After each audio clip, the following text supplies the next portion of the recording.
ملک کے اندر جہاں ہر morning show جو ہے وہ ہر تیسرا چوتھا مارننگ شو وہ جادو کے اوپر چل رہا ہوتا ہے، اور ایسے ایسے جو ہیں وہ کرامات اس میں دکھائے جا رہے ہوتے ہیں کہ آپ 1 گھنٹہ اگر اس کو بیٹھ کر دیکھتے رہیں گے تو آپ انا للہ و انا الیہ راجعون کا ورد کرتے رہیں گے. مجھے پتہ ہے کوئی دیکھ نہیں سکتا، اتنا اسٹیمنا کسی کے اندر نہیں ہے. بہرحال جادو شیاطین کا کام ہے. دا اسٹریٹ فارورڈ اسٹیٹمنٹ یاد رکھیے، جادو شیاطین کا کام ہے. شیاطین کی مدد کے بغیر جادو نہیں ہو سکتا. اسلام نے جادو کو کفر سے تعبیر کیا ہے. ہمیں سورہ فلق میں سکھایا گیا ہے وَمِن شَرِّ النَّفَّاثَاتِ فِي الْعُقَدِ. ہمیں پناہ مانگنی ہے کس سے؟ گروہوں میں پڑھ کے پھونکنے والیوں سے. جادو ہی کی طرف اشارہ ہے. تو جادو سے پناہ مانگنے کا ہمیں قرآن میں سکھایا گیا ہے. جادو کرنا کبیرہ گناہ ہے. اور ہمارے معاشرے میں جادو کے متعلق 2 ایکسٹریمز ملتی ہیں. ایک وہ کیٹیگری ہے جو ہر چیز کو جادو کہہ دیتی ہے.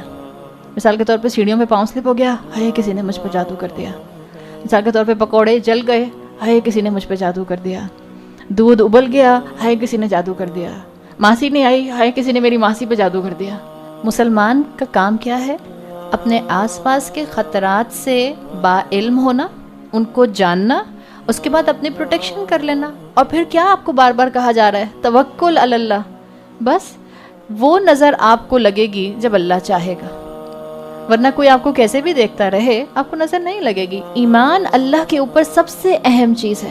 یہ اگر ہم نے کھو دیا تو یاد رکھیں، پھر وہ اسکالرز ایک بات کہتے ہیں کہ جو انسان اس طرح سے ہر چیز کو نظر اور جادو سمجھتا ہے پھر وہ توہمات کا شکار ہو جاتا ہے، سپرسٹیشنز کا شکار ہو جاتا ہے. اور پھر واقعی ایک انسان سوچتا ہے کہ مجھے نظر لگ جائے گی، مجھے نظر لگ جائے گی، مجھے نظر لگ جائے گی، اور اس کو نظر لگ جاتی ہے. سو یہ نہیں کرنا. علم آنے کا مطلب یہ نہیں ہے کہ آپ پیرانوائڈ ہو جائیں.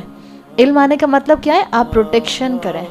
آپ کو پتہ چلے خدا نہ خواستہ کراچی میں سونامی آنے والا ہے تو آپ کیا کریں گے؟ آپ کہیں گے میں یہیں بیٹھ کے اللہ اکبر کی تسبیح کرتی ہوں. اگر آپ کو فورکاسٹ اتنی اسٹرانگ مل گئی ہے کہ لیٹ سے 4 گھنٹے کے بعد یا 5 گھنٹے کے بعد سونامی آئے گا تو آپ پریکاشن لیں گی کہ نہیں لیں گی؟ اگر ڈیفینس میں رہتی ہیں تو شاید آپ نارتھ نازم آباد چلی جائیں، یا آپ ملیر چلی جائیں، یا آپ اور آگے کہیں چلی جائیں. آپ پریکاشن لیتے ہیں نا. تو انفارمیشن دینے کا، آگاہ کرنے کا، اویئرنیس دینے کا مقصد یہ نہیں ہوتا کہ اب آپ کے اوپر خوف طاری ہو جائے اور آپ لیتھارجک ہو جائیں. خوف طاری نہیں کرنا، آپ کو اپنی پریکاشن کرنی ہے. تو جادو کے لیے بھی 2 ایکسٹریمز ہیں. ایک وہ کہ ہر چیز کو ہم جادو سمجھتے ہیں. مثال کے طور پر بچہ کہنا نہیں مان رہا تو کسی نے جادو کر دیا. بچے کی شادی نہیں ہو رہی تو کسی نے جادو کر دیا. بچے کو نوکری نہیں مل رہی تو کسی نے جادو کر دیا. یہ ایک ایکسٹریم ہے. اور ایک اور ایکسٹریم ہمارے معاشرے میں اس ایکسٹریم کی وجہ سے پیدا ہوئی ہے. وہ کیا ہے؟ کوئی بھی چیز جادو نہیں ہے، جادو ہے ہی نہیں. اب یہ دونوں ایکسٹریمز غلط ہیں. نہ ہر چیز جادو ہے، نہ جادو بالکل ختم ہے. جادو ہے، جادو ہو سکتا ہے. شیاطین کی مدد سے پہلے بھی ہوتا تھا. اللہ کے رسول صلی اللہ علیہ وسلم پر کیا گیا، آپ سے پہلے بھی ہوتا تھا اور آج بھی ہوتا ہے. اللہ تعالیٰ نے مجھے اور آپ کو اپنا توکل اور ایمان مضبوط کرنے کا بتا دیا ہے، اور اللہ نے مجھے اور آپ کو بتا دیا ہے کہ ہم اپنے لیے پروٹیکشن جو ہیں وہ اپنے ساتھ ساتھ رکھیں تاکہ ہمیں نقصان نہ پہنچے. تو اللہ تعالیٰ نے یہ جو جادو کا معاملہ رکھا ہے. اچھا جادو اردو کا لفظ ہے یا عربی کا؟ یہ حال ہے ہمارا.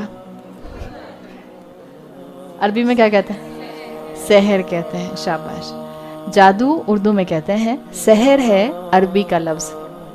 اچھا، سحر کہتے ہیں اس چیز کو جو کورڈ ہو، کوئی ایسا معاملہ جس کو آپ پہچان نہ پائیں. ان سمپل جادو کے لنگوسٹک میننگ یہ ہوں گے، کوئی ایسا معاملہ جس کو آپ فگر آؤٹ نہ کر سکیں، جس کو آپ پہچان نہ پائیں. اسی روٹ ورڈ سے سین ہارا سے جو بالکل آپ کا ارلی ڈان سے پہلے کا ٹائم ہوتا ہے، بالکل ڈارک ٹائم جو ہوتا ہے، اس کو کیا کہتے ہیں؟ سحر. سین کی زبر کے ساتھ. اکثر لوگ اپنے بچوں کے نام رکھتے ہیں سین ہارا سے سحر، اور پھر کہتے ہیں سحر. سحر سحر نام نہیں ہے. نام کیا ہے؟ سحر. روٹ ورڈ ایک ہی ہے. سحر ہوتا ہے ڈارکنیس آف نائٹ. وہ بالکل صبح کے ٹائم سے پہلے کا جو بالکل گھپ اندھیرا ہوتا ہے اس کو کہتے ہیں سحر. اور سین کی زیر کے ساتھ اسی سے لفظ بنا ہے سحر، یعنی ایک ایسا معاملہ جو کنسیلڈ ہے، چھپا ہوا ہے، جس کو آپ فگر آؤٹ نہیں کر پا رہے، اس کے لیے استعمال کیا جاتا ہے جادو۔ آپ جو صبح اٹھ کر صبح میں آج کل کچھ کھاتی پیتی ہیں، اسے کیا کہتے ہیں؟ سحری تو اردو میں کہتے ہیں، عربی میں کیا کہتے ہیں؟ سحور، اسی روٹ ورڈ سے ہے سحور۔ سحور بھی اسی لیے کہتے ہیں۔ سحور ایسے وقت میں کھانا پینا جو بہت زیادہ ڈارک، پچ ڈارک ٹائم ہوتا ہے، یعنی اس کے بعد پھر پاپ اٹھتی ہے نا، اس کے بعد ارلی ڈان شروع ہوتا ہے، تو سحور بھی اسی لفظ سے بنا ہے، ہم اردو میں سحری کہتے ہیں۔ تو ڈارکنیس، سحر، اور اگر آپ کے بچے کا نام آپ نے رکھا ہے نجم السحر تو آپ اس کو کیا کہیں گی؟ وہ اس ٹائم کا ستارہ ہے جس ٹائم پہ وہ سب سے زیادہ آپ کو روشن نظر آئے گا۔ صحیح؟ سحر جو ہے وہ جو آپ کو نظر نہیں آ رہا